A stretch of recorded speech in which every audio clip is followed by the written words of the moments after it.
Welcome back to another episode where we continue to explore the Thor. So the one last piece we haven't looked at is the back panel. So we have a bunch of modulation input, modulation output, audio output, and some input for the step sequencer and output for the step sequencer. In order to really kind of show examples of this, we have to dig into another component. We could instantiate a second Thor, but I'd prefer not to. Let's instead instantiate the Pulsar dual LFO. So since we haven't seen this before, let's learn about this thing. So this guy has two LFOs, LFO1 here and an LFO2 here, and then an envelope. So let's see how this works. So if we go to the back panel, we have CV output and audio output from the LFO1. So let's just connect the CV up to modulation input CV1. So now we can go back to our stock Thor, where nothing is hooked up, and we hear a standard sawtooth waveform with a low pass filter. But now that we've hooked up the modulation input CV1, we can kind of make use of that. So let's hear how that works. So we have CV input 1 as a source. Going to do 100% modulating the pitch of the oscillator. And there we go. Just like we hooked up an LFO here or here, using LFO1 or LFO2, CV1 is now an LFO, or whatever else we hook it up to. So let's play around with this thing to get a sense of how this thing works. So it's got a rate.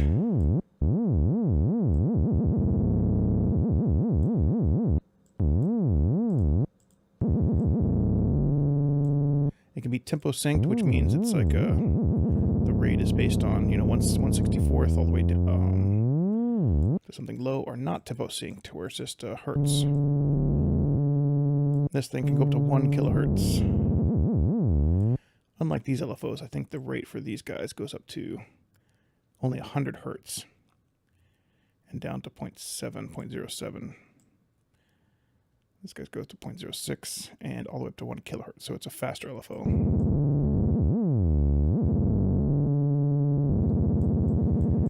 And then we have, let's see, LFO level.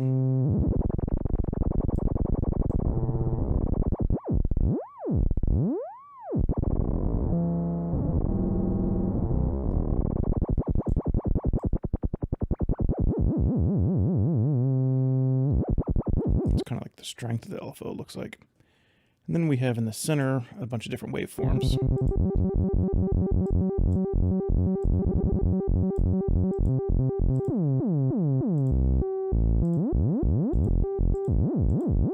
Similar to what we saw before.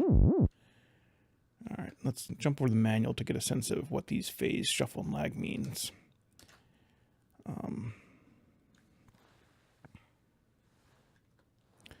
So if we go to the docs for this guy.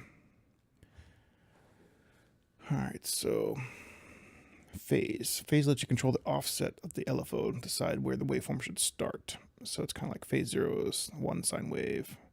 Phase 90 is like this. So I don't think you're going to hear that too much. Shuffle. Shuffle function affects two adjacent LFO cycles in pairs. Increasing shuffle lengthens the first cycle and shortens the second one. So here's shuffle greater than 50%. So you can see this one's long and this one's short. Let's see if we can hear that. Yep.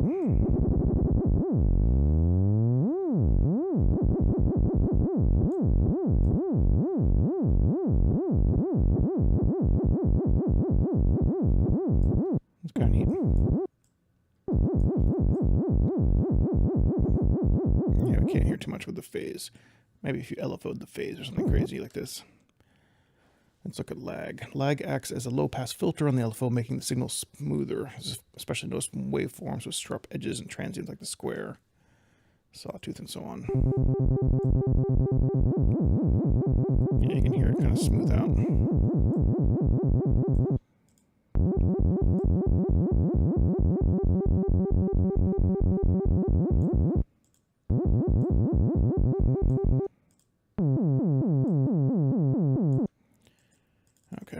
that. So we also have LFO2, so we can turn that guy on. By default, nothing's happening, but we can affect the rate. This slider lets us affect LFO2's impact on LFO1.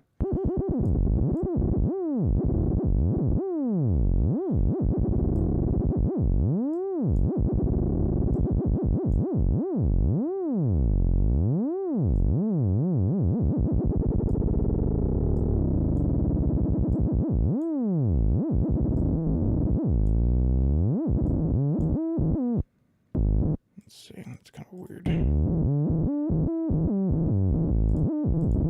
Let's go to this guy.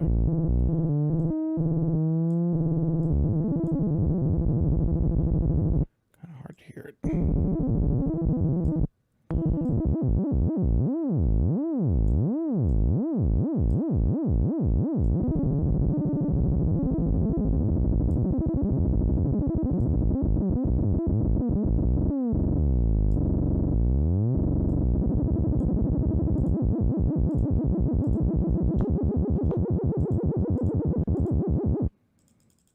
It's all crazy. Yeah, you can kind of hear that. So you can also affect the level.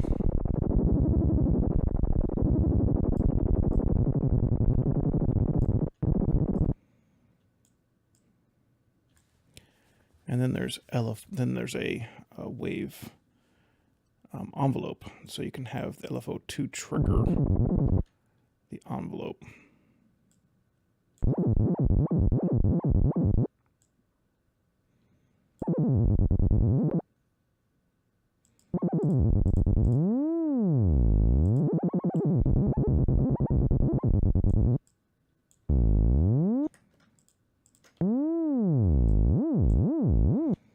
Okay, so the envelope is not doing anything since it's not hooked up in the back.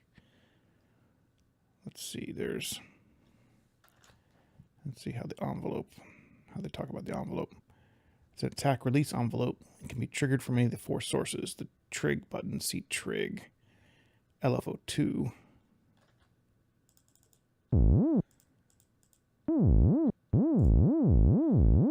So I can manually trigger it with this trigger button. Kind of weird.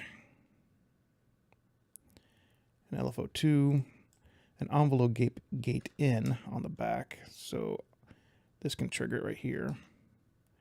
Or a MIDI note connected to a MIDI keyboard. And then it has attack and release. The rate knobs, so there's a bunch of knobs right here, rate and level. It says it controls the amount of modulation of the rate parameters of LFO 1 and 2. With these, you can force the LFO rates to vary according to the envelope's attack and release times.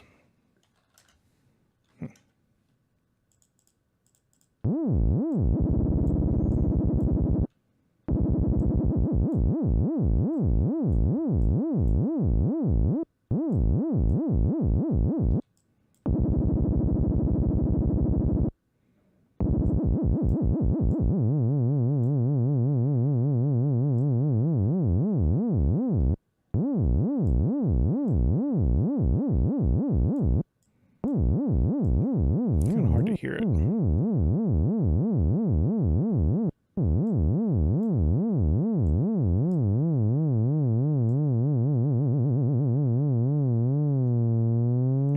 So the rate is really slow right now because of this LFO is triggering this envelope, and the envelope is affecting the rate of LFO 1.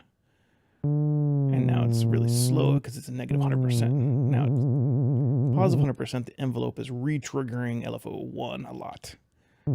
Super wacky way to make it. Do this. And then you can change the attack and release.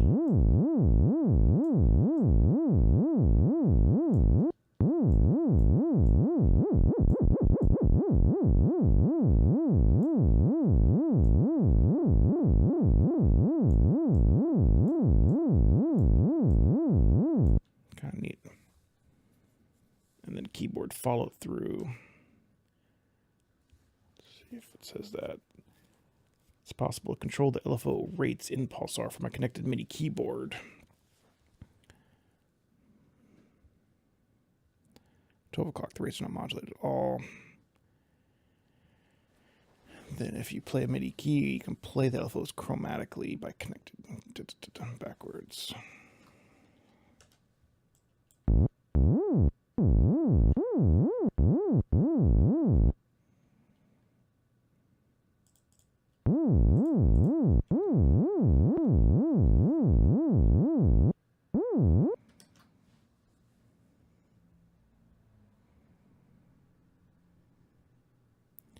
Tempo sync will enable you to do cool wobble effects.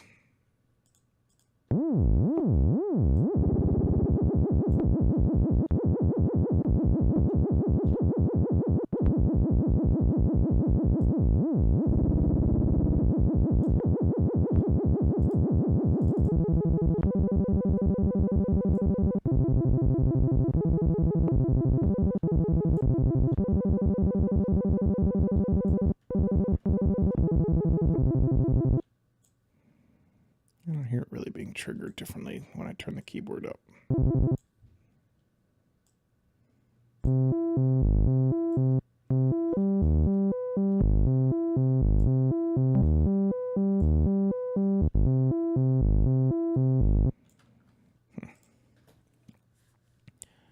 So let's see. So you can also, let's say you can drive this input of the rate, for example, this guy, from LFO2, for example.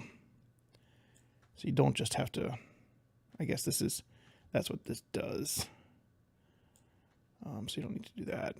You could drive the shuffle from LFO2.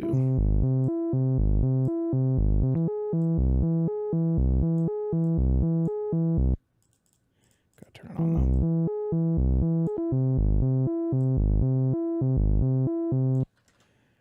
You can't hear too much that way. Let's try the level.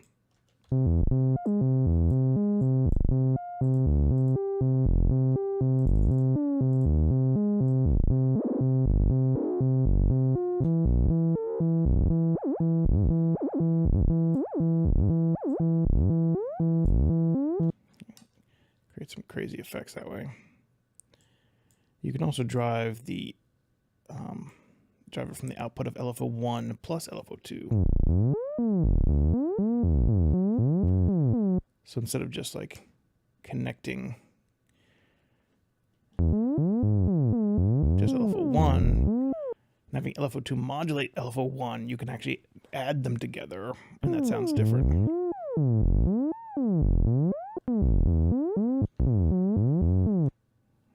All right. Then you have the envelope out. That's pretty much it. These are inverted CVs, so if you want to invert the audio, invert the CV, the control value, voltage signal. Let's see, we can also do modulation out with the Thor. So let's have it affect the rate of this LFO, and then have this guy go into see if, like something like that. So turn this LFO off. So now we need to say, okay, well, oscillator 2, let's make it that guy, is going to affect CV output 1. So oscillator 2 is affecting CV output 1, which is this guy. It's rigged into the rate of LFO1 down here. And the CV output of this guy is wired up to CV1, which affects the oscillator 1 pitch. So you can kind of go crazy programming these things in some complex pattern.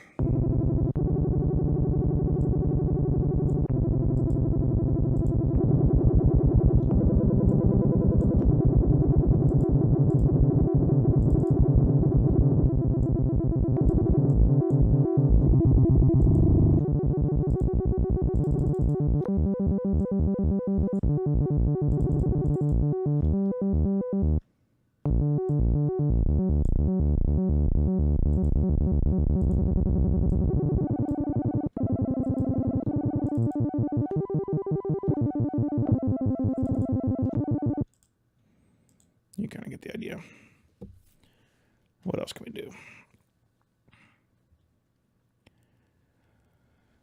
Modulation output. So we have LFO 2. That's kind of standard stuff. Rotary 1, rotary 2.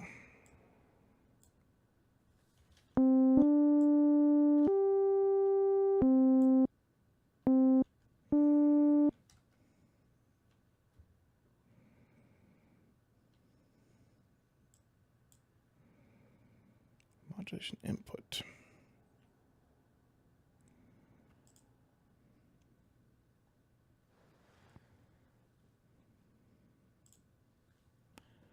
Let's take a look at the docs for the Thor and the different modulation sources, because we never did that. So there's voice key. Let's clear this stuff and turn this off. All right, so you can set a source to voice key, full note range or octave range. So this is like playing a note will impact whatever you tell it to, like the oscillator 1 pitch.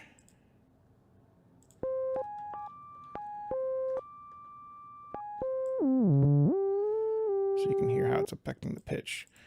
Now you could also do note the octave range, so it's more pronounced as you play up the octave.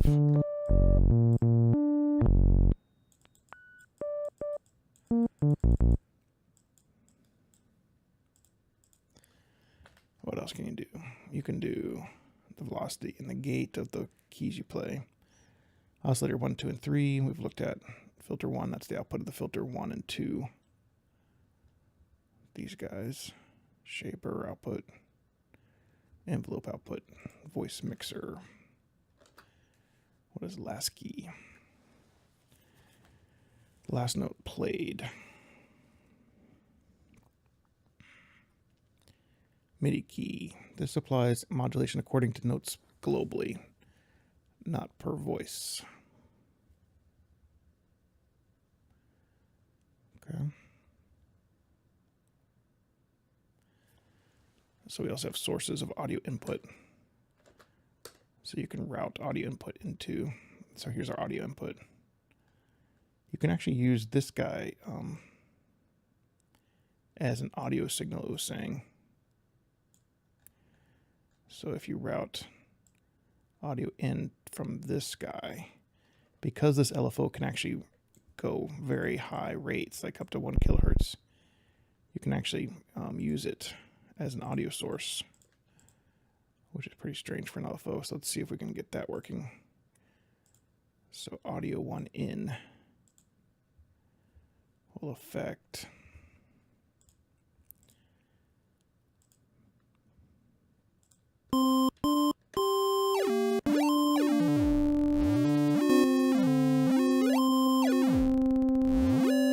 That's pretty weird. We can do pitch. Doesn't really make much sense.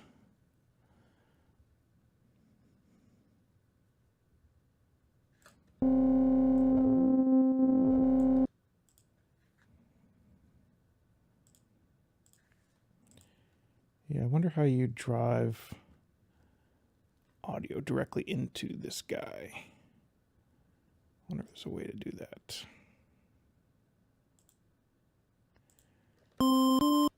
Yeah, I guess that's what this is, amp input.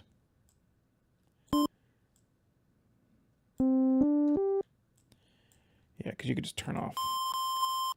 Yeah, so here I've turned off. If I turn off everything, then when I play notes, nothing happens. But if I'm going from audio, I'm taking the audio input from output from this guy, this LFO thing, connecting to the audio input, and then sending that to the amp input. So what we're listening to is an LFO.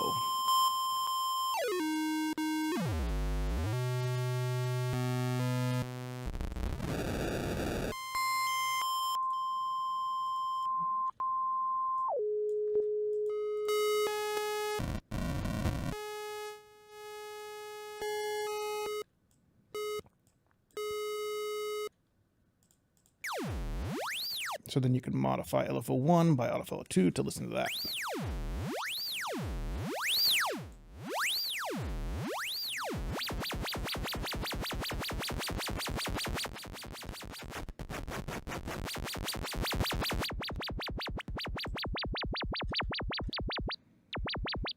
So it's kind of a crazy use of Thor.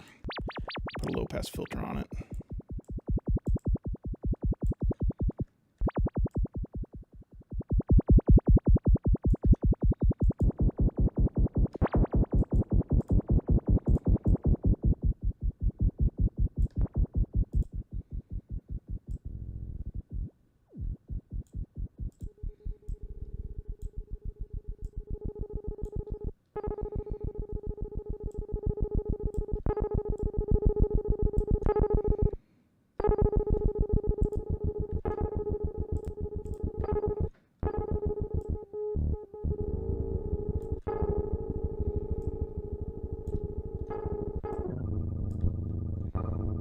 So you can make some weird sound effects just with like a couple LFOs.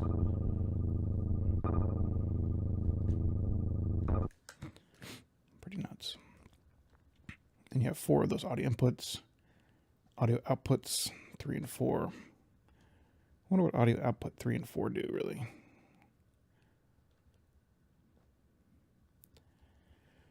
Let's see, then you have a gate step sequencer. You can trigger it. But triggering it is like really a bad idea.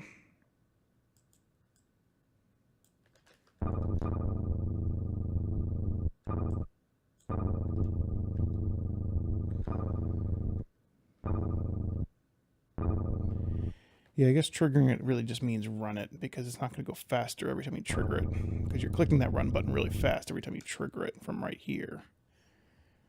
And you're triggering it really fast because this is at like 1 hertz or something crazy, or 100 hertz. But it's still running at kind of a steady state. It's kind of the same as repeat.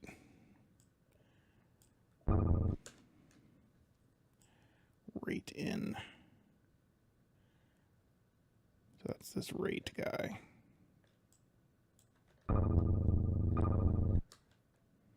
Pitch, gate length in, velocity in. You have output, so you have note, curve. So you could say, okay, the curve is going to affect my rate.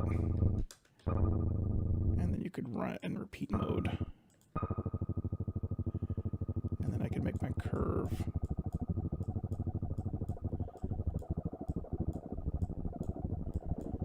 Yeah, like whatever I want to. And now I'm using my curve 1 to affect the rate of this LFO. Try to slow that down. It's going really crazy, probably because of my rate in. No. Yeah, that's better.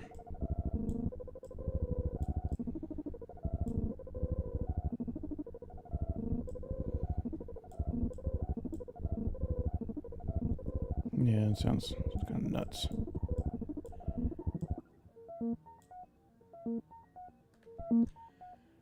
So now we're listening. So now I've turned off. Let's turn off this LFO. So now we're listening to the step sequencer modify the rate of this LFO. That's what this curve 1 does.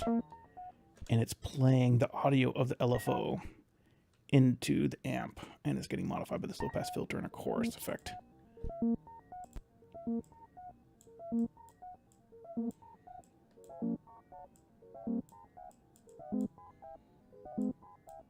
So you can make some really crazy sound effects here.